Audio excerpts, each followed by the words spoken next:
So happy to see all of you again today. So we are going to continue with the subject of, what is the subject? Who remembers? Demons. Demons killed by Krishna and Anantas. Oh.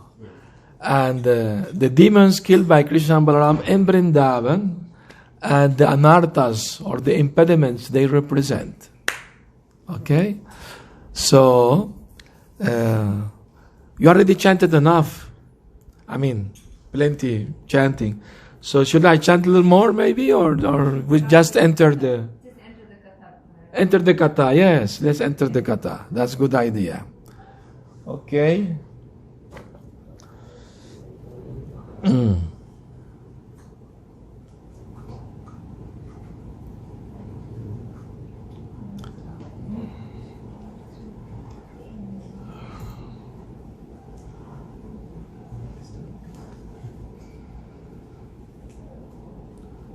Hare Krishna. So, yesterday we spoke about Putana and Shakatasura. Only two. So we have tried today to speak about more demons. The third demon is Trinavarta, the whirlwind demon. Very powerful demon. So, this demon represents the destruction of the pride of scholarship, learning, false arguments, and the company of dry logicians, and those with demoniac opinion. Who have demoniac opinion? Atheists. There is no God. Everything by chance, you know. Isn't? There is nothing after death. All imagination. Big Bang, everything was created by some chance, no order, nothing. So these are demoniac opinions. So nowadays the kids are very much exposed in the schools with this atheistic ideas, isn't? So the duty of a parent to protect them from those things, very important. Last year I was in touring South America. I was in Argentina, and one devotee lady, she asked me to speak with her daughter. She was 11 years, because she was confused. Because at school she will hear those things, that the man is coming from the monkey, and life came by chance, no creation, no God, nothing. So she was confused because the teacher was teaching like this, So I explained to her, did you ever see anything appear from nothing? If I tell you that this mic, I'm talking to you, appeared by itself, would you believe me? She said no, because it's not logical. Everything comes because somebody made it, isn't? It's not by chance. So, this is a logical conclusion. Newton had a friend who was atheist.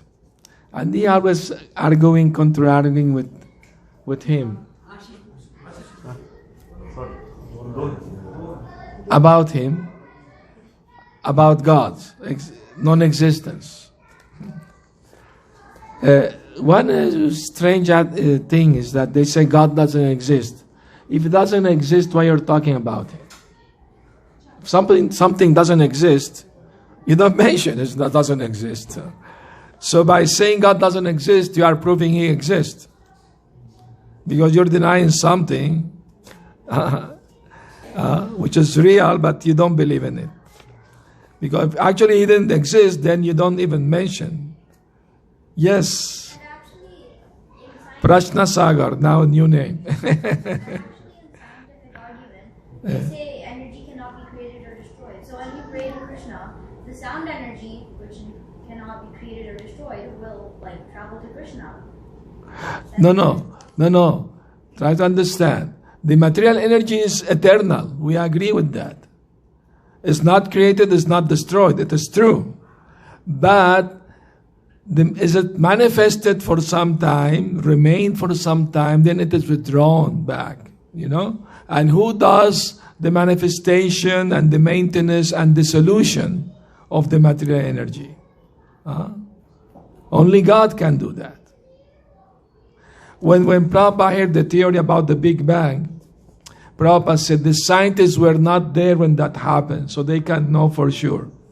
They just can speculate. Maybe, perhaps, could have been. That's not science, Prabhupada said. Theory and perhaps, maybe, that's not science. Sorry, Maharaj. It's okay. Thank you. So science means there is proof. And what is the proof? We have the Shastra. We have the logic, intelligence, God-given intelligence. So this friend of Newton was arguing with him about God non-existence. One day, the friend came to see Newton at his laboratory. He hasn't arrived yet. But he saw a miniature of the solar system there, going around. So when Newton came, he asked him, did you make this? I said, no. Any of your helpers did it? No. I think that appeared by itself here. Oh, so you want to joke with me today? You don't believe something can appear from nothing. That's not possible, not logical. But you want me to believe that the original one, more perfect one, appeared from nothing. So he defeated him with his own argument. See? So we use logic, common sense. For example, this famous and famous atheist who passed away, what is his name? Stephen Hawking? Yeah. He said we don't need God to explain creation because we have the laws of nature to explain it. Now the logical question will be, if there are laws, who's the lawmaker? Laws make themselves? Doesn't make any sense. So they can't even use their common sense because Maya Parita Gyan, their intelligence is stolen by Maya, illusory energy. They can't even understand even what the child can understand. Simple. So we are exposed to this demon. Trinavarta represent this, because false argument like whirlwind, no? False argument and atheism is like whirlwind, confusing people. No? So this Trinavarta was sent by Kamsa to kill Krishna. He was very powerful demon. So what he did, when he arrived in Vrindavan, first he created a huge whirlwind. Everything was covered with dust. Nobody could see anybody. So Mother Yashoda was having Krishna in her lap. And Krishna knew that this demon was coming. So Krishna became very heavy like a mountain. So heavy that Mother Yashoda has to put him on the ground. She couldn't hold it anymore. And immediately she couldn't see Krishna because of the whirlwind and the dust, everything. And the demon grabbed baby Krishna and flew him in the sky. Very high up in the sky. What was the intention of this demon? Was to throw down Krishna and smash him, kill him. That was his idea. So now, Krishna grabbed the neck of this demon, Trinavarta. He will not let him loose. Grabbed him very strong. The demon tried to pull him, but Krishna's hands were very strong, like iron. He couldn't do. So Krishna was pressing his neck with so much force that the demon died. Then he fell to the ground. And Krishna fell on his body. The demon's body smashed. All the whirlwind disappeared. And Mother Yashoda and the Gopi run, and they found Krishna there, on the body of the demon. So let's see what happened here. Okay. You know how much he flew up in the sky? 800,000 miles in outer space. That's a lot. 800,000 miles. He felt Krishna as heavy as a Mount Sumeru. That heavy he felt.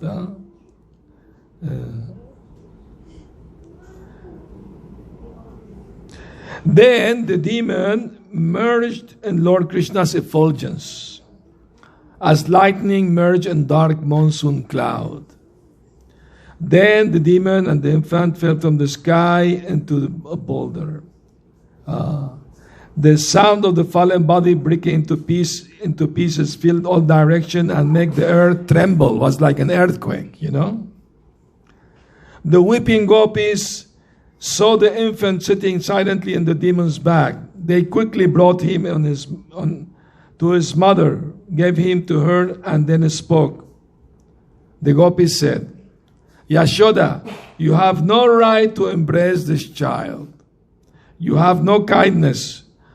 Your own words show how cruel you are. In that blinding darkness, who took an infant from their lap and abandoned it? You were so merciless that in that terrifying moment, you placed your own infant boy on the ground. Sri Yashoda said, how did my child become as heavy as the king of the mountains? I don't know. That is why during the terrible whirlwind, I placed him on the ground. The gopis said, oh beautiful one, don't lie. Oh Yashoda, now free from all trouble, this infant, the milk is still in his mouth, is as light as a flower. This is loving exchanges, you know. There is love and appreciation between the gopis and Mother Yashoda. But they were chastising her out of pure love. And they said, how you could leave your son alone in the midst of this whirlwind? She said, I don't know how he became so heavy as the king of the mountains. She said, no, this boy is like light as a flower. What are you talking about? So this exchange goes on, back and forth, you know. This is lila. This is sweetness of the pastimes of Krishna. Mm-hmm.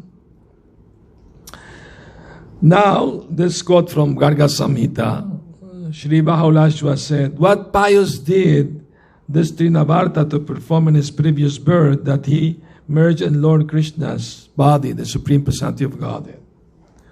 And Narada Muni explained, in his past life, he was Sahasraksha, a powerful king of Pandu Desha, not King Pandu, of the tract of land known as Pandu Desha. Mm-hmm. He was a devotee of Lord Hari, a follower of religion, performer of yagya, and giver of charity. On the shore of the Reva, that's a river, in a very splendid place filled with flowering vines, he enjoyed pastimes with 1,000 beautiful women. When Durvasa Muni came there, the king did not bow down to offer respect to him. Then the sage cursed him, O evil-hearted one, become a demon. When the king fell at his feet, the sage gave a blessing.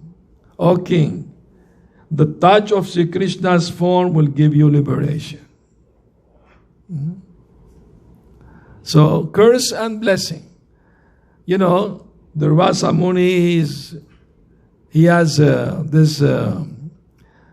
a partial avatar of Lord Shiva. So he's Asutosh. Easily pleased, easily angered. So just see, because the king was enjoying the ladies, he didn't pay respect to the sage, you know. He didn't offer respect to him. So the sage became angry and cursed him. But when the sage bowed down and asked forgiveness, then he was kind. He said, okay, although you become demon, Krishna will give you liberation. So this quality that this demon represent, as we read here, destruction of the pride of scholarship. Somebody may know some Sanskrit language, maybe become proud. I know Sanskrit, And so this pastime break the pride, because real knowledge brings humility. Real knowledge means surrender to Krishna. That's the proof of real knowledge. Not just quoting and quoting many shloka, but you're proud. You think you're better than everyone who doesn't know. That is not proper thing. Yes. An analogy. This demon, like the pride, right? Yeah. He made this dust, and nobody could see anything, right?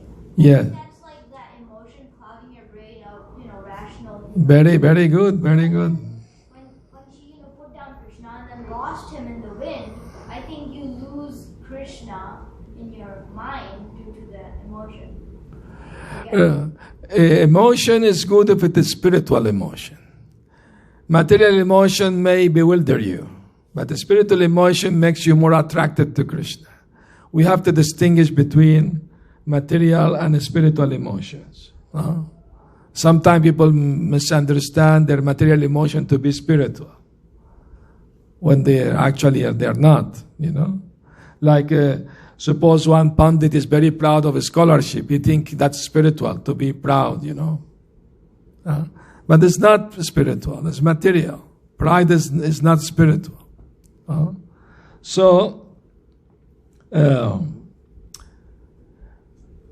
also false argument and dry logic. So all these things represent this Trinavarta demon. Now he was devotee in his past life. He was a devotee of Lord Hari. How is that he got emerged in the body of Krishna?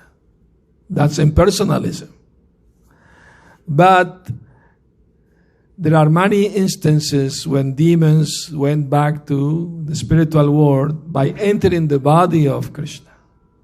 One of them I can mention is Aghasura. He entered the body of Krishna, but he went to Vaikuntha. Through the body of Krishna he can go. So since he was devotee of Lord Hari in his past life, so most surely he went also to the spiritual world through the body of Krishna. Very important. All right. So any comment or question on this particular demon? So otherwise we will go to the next. Yes. What do we mean by saying dry logic? Because we use logic in Krishna consciousness also. Yes, of course. That is not dry logic. Because dry logic means you make up things. You rely on the power of your mind to make logics. Not the power of Shastra, Guru and Sadhu.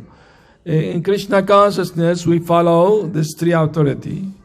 Shastra, scriptures, Sadhu, the saintly person, and Guru. These three things. So that's not dry logic. If you use these three things to give your logic, then it's not dry. Dry logic means you speculate.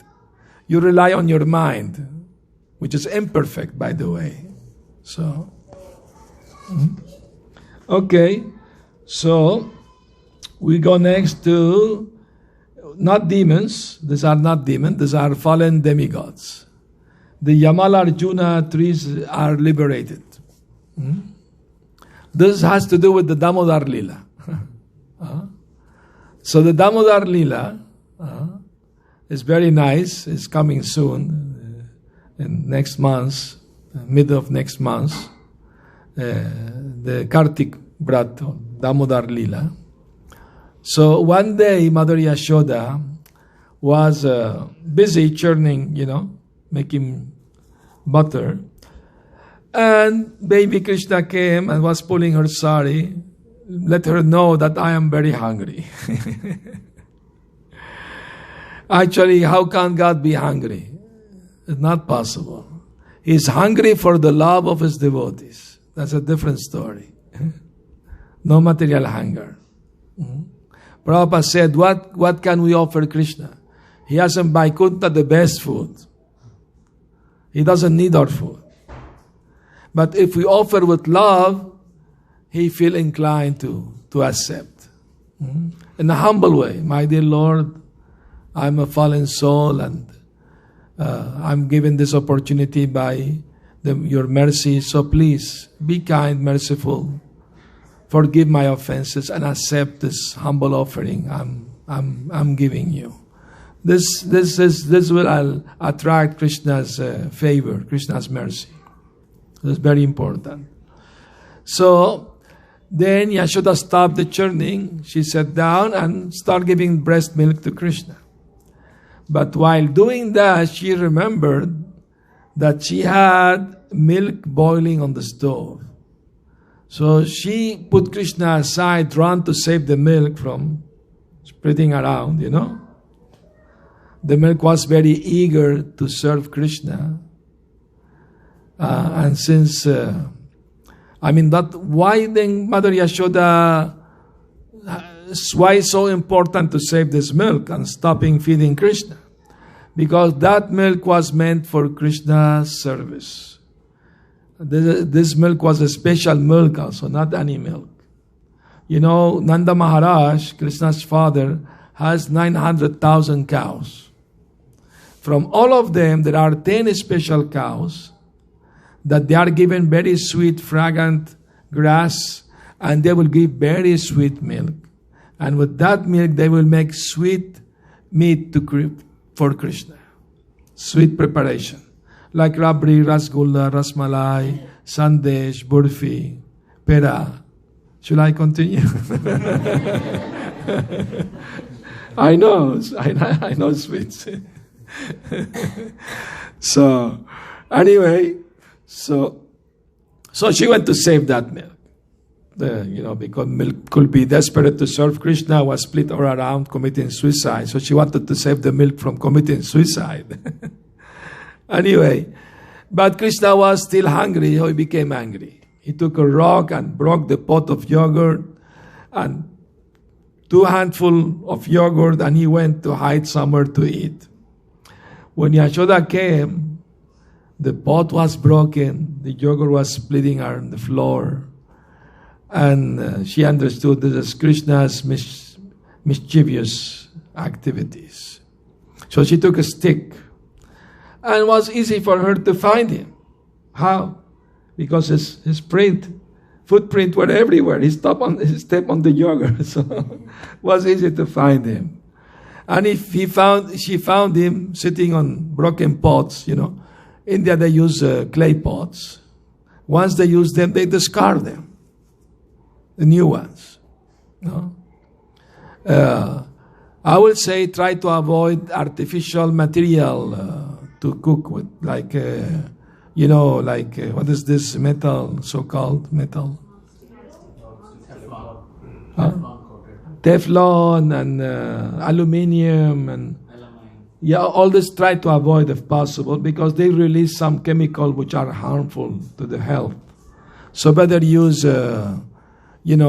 clay or stainless steel or even glass that is pot or something more natural, the best you can. Anyway, at that time, Krishna's time, they were using clay pots. So Krishna was sitting on the broken pots, and he was eating yogurt, and he was looking he knew he would do some naughty thing. So he was looking at the corner of his eyes, and suddenly he saw Yashoda with a stick in hand. He started running away. And Yashoda was after him with the stick in hand. Who can caught Krishna, the Supreme Lord? Nobody can. Who can run to catch him? Nobody can. Even the greatest yogi trying to meditate on the effulgence emanating from his toenails, they can't get him. A great, powerful yogi. What to speak of ordinary human being. But Mother Yashoda, out of her pure love for Krishna, she wanted to grab him. So Krishna saw that his mother was tired of running so much after him. So he decided to allow himself to be caught. As soon as he caught him, he was trembling in fear. He was trembling in fear with tears in his eyes. He was afraid of what? Of the stick. Now question may arise, if Krishna is the Supreme Lord, how he can be afraid? Was he faking that he was afraid, or was it real? What do you think? Was it real? How is that possible? How he can be afraid? The answer is that Yoga Maya, Krishna's internal potency, knew that Krishna wanted to enjoy as a human child. She made him forget his divinity for the time being. He forgot himself. He taught himself to be human child. Yashoda also forget Krishna's divinity, not out of ignorance, but out of pure love. There is no calculation. The inhabitants of Vrindavan, they don't think, okay, if Krishna is the supreme God, we will serve him, we will worship him. If he's not God, maybe not. They don't calculate like that. They don't care. They just love Krishna. Oh, I have so many friends, but Krishna is my dearest friend. Like that. So that is called Yoga Maya, internal energy of Krishna. So Krishna doesn't want to be known as God in his kingdom. He wants to be one of them, as his family members, you know. Once Prabhupada said, don't try to understand Krishna, just love him. Of course, we should try to understand as much as possible to be able to love him more, isn't it? To know the truth about Krishna. But once you know the truth about Krishna, we just have to love him because we are part of him. It's natural for the soul to love the Supreme Lord. It's natural. No? It's not artificial imposition on the mind. So Bhakti Yoga is the highest yoga because unite the soul with the Supreme Lord. That unity is based on love, pure love. So when Yashoda saw the Krishna was frightened, shaking and crying, she thought, oh, he's afraid of this stick. Better I throw it away. You know what the stick represent? The stick represent ahankara, false ego.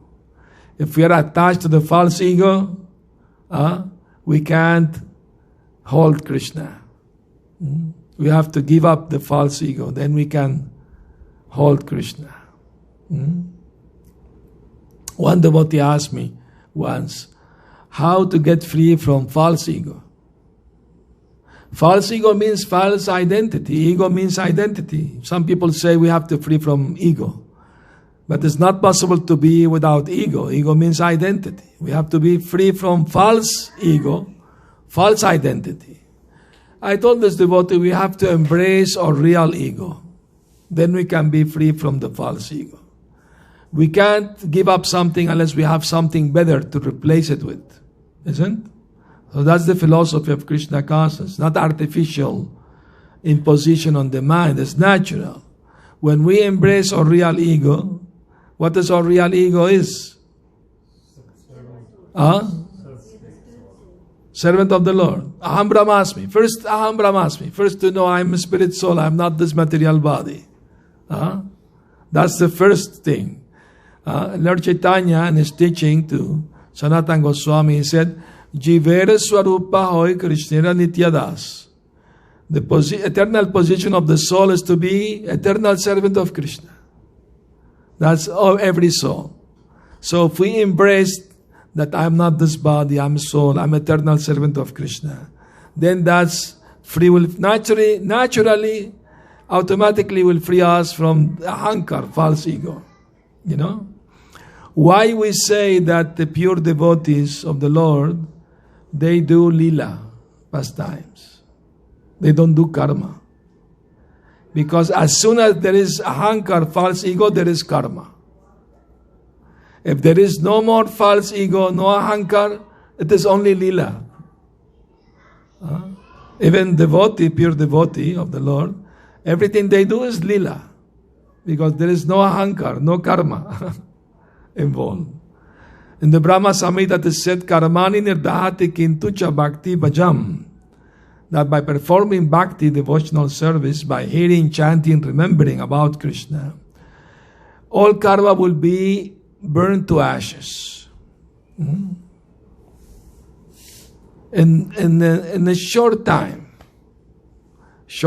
long time, that depends on how much we put our heart in it, how much we are willing to do it. It's an individual process, Krishna consciousness. So anyway, now may arise a question. If Krishna is bewildered, spiritually speaking, by his own lila, and forgetting himself as the Supreme Lord, then when the pure devotees are praying to Krishna, who's hearing their prayers? Who's listening to their prayers? If Krishna is immersed in his lila, he forgets himself. So who's listening to the prayers of his pure devotees? What will be your answer? Paramatma. If you say Paramatma, that will hurt the feeling of those pure devotees. Because they don't want to have a relationship with Paramatma. They want to have a relationship with Bhagavan. Not with Paramatma. They don't care much about Paramatma. Yes? He's present everywhere. He's present everywhere, undoubtedly. He can expand. He can do everything. Vishwanath Chakravarti Thakur explains that Krishna can do everything simultaneously. He can forget himself, but in the background, he's still omniscient. In the background. In the forefront, he's bewildered by his lila and forget himself. But in the background, he is still omniscient. And he hears the prayer of his pure devotees and respond to their prayers, accept their prayers. So when he's present on the earth, like doing some leelas, isn't he present in the Goloka? At the same time, he was there too. It's not he comes with all the gopas and gopis and Goloka empty. Not like that. He's still there, he's still here. Both at the same time. I mean, when he was dancing with the gopis, there were thousands and thousands of gopis, and he was standing next to each gopi. In Dwarka, he married 16,108 wives. He was in each and every palace at the same time. That proved Krishna's supreme God. Because yogis, no matter how powerful they may be, they can't expand more than 8 or 9 forms. But these 8, 9 forms all will do the same. If it's like you put 9 TV on the same channel, they will do the same thing. But Krishna was doing different things simultaneously in each and every palace.